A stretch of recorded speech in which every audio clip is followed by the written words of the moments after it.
What's up? It's your girl Kia Love. You checking into Plugged In DVD. Today I got a treat. I have your boy Chris Jones, aka Little Kim's brother. How you doing? I'm good, baby. How Okay, you? I'm good. All So right. tell me, what brings See? you down to Raleigh, North Carolina? I mean, got a homie by the name of Boots, man, from Plugged In DVD. Okay. We collaborated with a company called Street Shooters Inc. maybe about 3, 4 years ago.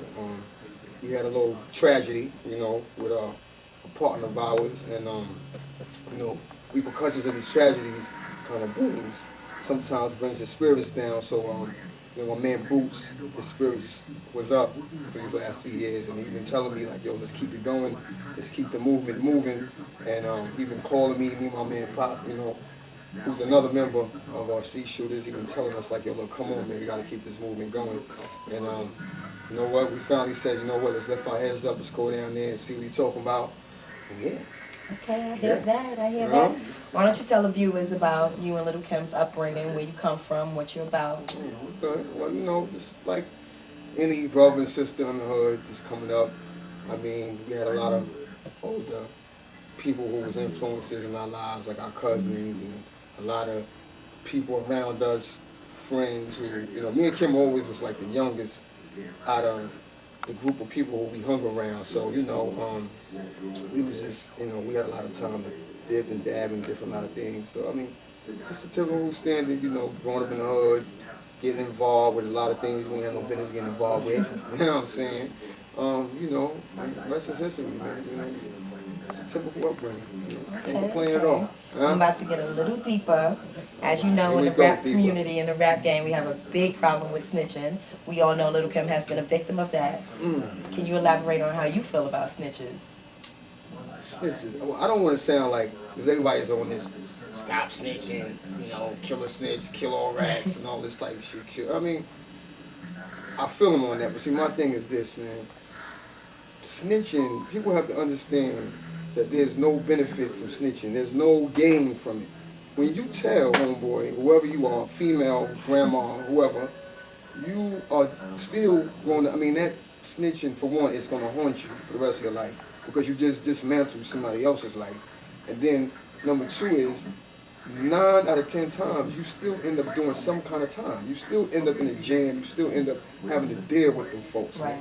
And we all know it ain't just easy as telling them. They can tell you, all right, you free to go, and thinking your life is all peaches and cream. So there's no game in snitching. So that's how I look at it, That's my outlook on it. All right, for the viewers out there that don't know, can you tell us the relationship between Lil Kim and Lil Cease since that incident? Oh, well, basically there's no relationship. Just like I said, everybody know the story, Dream Mafia story.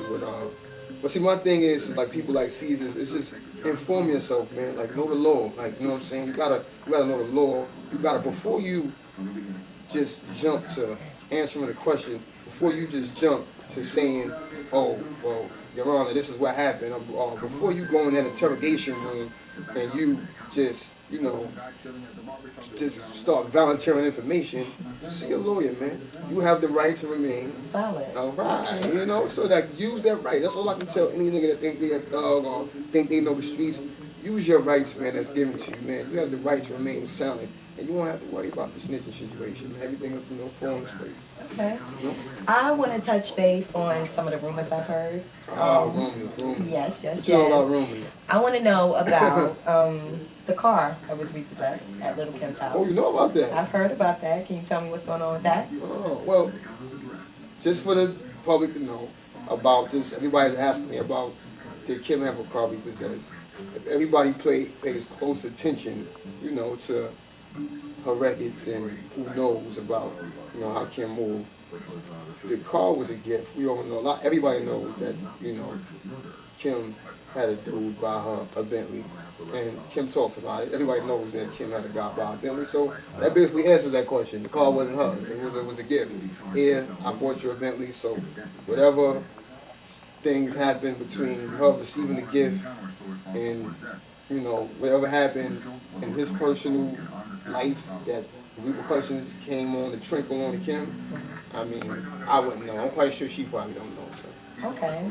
Well, maybe you can elaborate on Ray J and Little Kim and the Wow, whole you showing DVD. some shots. Yeah, I do my research. I do my research for the Ah, I gotta go people. home and explain this one. You But know what I yeah, mean? what's I going gotta on just with say that? Because Kim, like I have the DVD and this he girl does is take a good. jab. How long you been doing? You sharp. All right. Well, anyway, but Ray J's a close friend of the family. I mean, I mean, he comes, he visits, like any typical friend. I know the rumors is out there, but you know, as far as my presence is I'm concerned, it comes through is, straight. It's a good friendship, you know what I'm saying? Regardless of, what the rumors are, or, what their relationship has been in the past, or present, future. I mean, it's a good working friend relationship. So.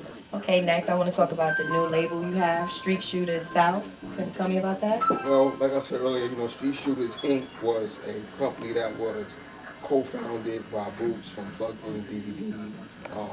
Me, myself, Pop, and a guy named Jabbo. Us four, we founded Street Shooters. What Street Shooters is basically, excuse me, it's a film company slash now born record company who just follows street situations like that develop from a negative to a positive. Like that's what we do. We don't just focus on street situations that was just negative.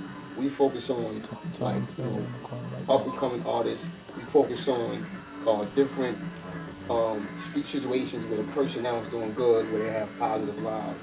And that's what we do. We just go around just getting inside the lives of street people, street artists. Also, we focus on artists who, come from the streets, who dealt with a lot of street situations. Not just an artist saying, yo, I'm from the streets, and then we film them. So they have to have, there has to be something in their lives that where they had to conquer something, or where there was some kind of controversy in their lives, and that's what we like to go follow. So the actual record company is just basically connected to the same direction that we was going with the film company, which is, you know, trying to find artists who's not just street dudes, because everybody's a street dude. Everybody know how to handle themselves in the streets. But dudes who made like a dramatic change, who show growth, who's just trying to like not just talk about the streets, like but trying to leave that alone and show how they can get money in a legal way and show how they can get money making this music. You know what I'm saying? So that's what the label was about. And I'm here in Raleigh, trying to, me, my man Pop, Boots, you know what I'm saying? My man Jab, couldn't make it, but we all know his situation. And we here trying to find these people. Okay, not to cut you off, for those interested in getting on this new label, what kind of talent are you looking for? Rappers, singers? Well, we looking for rappers, singers, just people from the South who like really got their heart and soul and not just being a star, but who love their craft and love what they do. And we just here to try to, look for them people, not to just create a situation just with street shooters, but we can probably find other situations for them through street shooters. So we just here to help, not just to be here just to say, we just gonna get them deals. We here to try to get them deals with us. We also here to try to help this situation. It might be actors out here. It might be people like yourself who's doing a marvelous job at what they do. Thank you. We here to just use what we know and who we know to try to better people's situations. Okay, what other projects can we look forward with you and Little Kim in the near future? Well, Lil Kim, we all know, she's a legend, street legend, big up, big mama, my sis, I love you, baby. We all know that, she's like, people who don't know Kim, who don't see on a daily basis, they just don't know how much of a pleasure, how much like of a luxury it is for me to just watch her as she like grows and works. And she's working, that's all I can say right now. The new stuff, I hate to let the cat out the bag, but the new stuff that's coming is incredible. And I'm not just saying it because it's my sister, but I'm saying it because I hear incredible music and things are definitely on the up and up. There's no actual release date on the album, but all I can do is tell you is that it's definitely some good music to look forward to. Okay. Well, I want to thank you for sitting down with me. Okay, no Before we go, you want to give any shout outs? Oh yeah, no doubt. Definitely gotta give my man Jabbo a shout out, man. Without you, wouldn't be possible, bro. My sister, sis, lady to death, man, stay working hard. And plugged in DVD, you know what I'm saying, my man Boots. You know what I mean? Doggy, all I can say is, man, you doing things, bro. You know what I'm saying? My man Pop, man, always holding me down, man. You know what I'm saying? My man Dap, you know what I'm saying? Spanish hacking them, Spanish hack the Dawn, all y'all. My man Mo, you know what I'm saying? Money.